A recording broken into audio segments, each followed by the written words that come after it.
ಭಾರತದ ಕಾಫಿ ರಫ್ತು ಕಳೆದ ವರ್ಷ ಹೊಸ ಮೈಲಿಗಲ್ಲು ಮುಟ್ಟಿದೆ.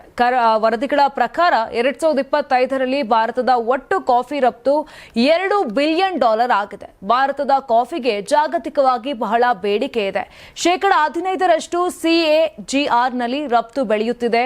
2024-25ರಲ್ಲಿ ಭಾರತದಲ್ಲಿ ಉತ್ಪಾದನೆಯಾದ ಕಾಫಿ 3.6 ಲಕ್ಷ ಟನ್ಗಳಷ್ಟಿದೆ. 2025-26ರಲ್ಲಿ ಇದು 4 ಲಕ್ಷ ಟನ್ ದಾಟುವ ನಿರೀಕ್ಷೆ ಕೂಡ ಇದೆ. ಅತಿ ಹೆಚ್ಚು ಕಾಫಿ ಉತ್ಪಾದಿಸುವ ದೇಶಗಳಲ್ಲಿ ಭಾರತ 7ನೇ ಸ್ಥಾನದಲ್ಲಿದೆ. ಕಾಫಿಯಲ್ಲಿ ಅರೇಬಿಕಾ ಮತ್ತು ರೋಬಸ್ಟಾ 2 ವೈವಿಧ್ಯತೆಗಳಿವೆ. ರೋಬಸ್ಟಾ ಕಡಿಮೆ ಮೌಲ್ಯದದ್ದಾದರೂ ಕಹಿ ಮತ್ತು ಘಾಟು ಹೆಚ್ಚು.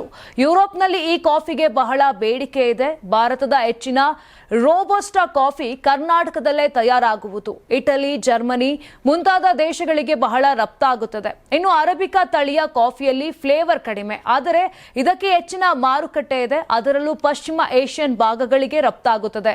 ಕರ್ನಾಟಕದಲ್ಲಿ ಕೊಡಗು, ಚಿಕ್ಕಮಗಳೂರಿನಲ್ಲಿರುವ ಕಾಫಿ ಎಸ್ಟೇಟ್ಗಳಲ್ಲಿ ಅರೇಬಿಕಾ ಕಾಫಿ ಹೆಚ್ಚಾಗಿ ಬೆಳೆಯಲಾಗುತ್ತದೆ. ಕೇರಳದಲ್ಲಿ ಬಹುತೇಕ ಅರೇಬಿಕಾ ಕಾಫಿ ಬೆಳೆಯಲಾಗುತ್ತದೆ.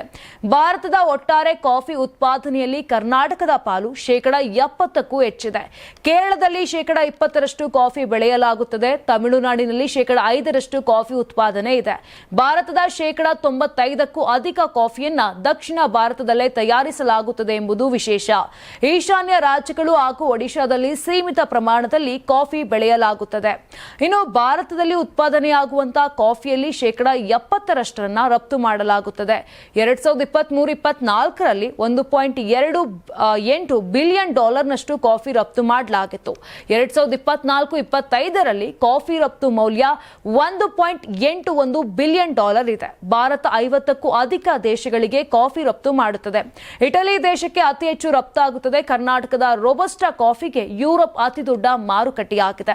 Italy, Russia, Germany, UAE, Belgium, America, Japan ಮೊದಲಾದ ದೇಶಗಳು ಭಾರತದ ಕಾಫಿಯನ್ನು ಆಮದು ಮಾಡಿಕೊಳ್ಳುತ್ತವೆ. ನೀವು ಸಣ್ಣ ಆಗ್ಬೇಕಲ್ವಾ? ಅದು ಒಂದು ಉತ್ತಮ ಆಹಾರದಿಂದ ಸಣ್ಣ ಆಗ್ಬೇಕಲ್ವಾ? ಪ್ರತಿದಿನ ನಮ್ಮ ಜೀನಿ ಸ್ಲಿಮ್ ನ ಯೂಸ್ ಮಾಡಿ ಯಾವುದೇ ಸೈಡ್ ಎಫೆಕ್ಟ್ ಇಲ್ದಂಗೆ ನೀವು ಸಣ್ಣ ಆಗ್ತೀರಾ.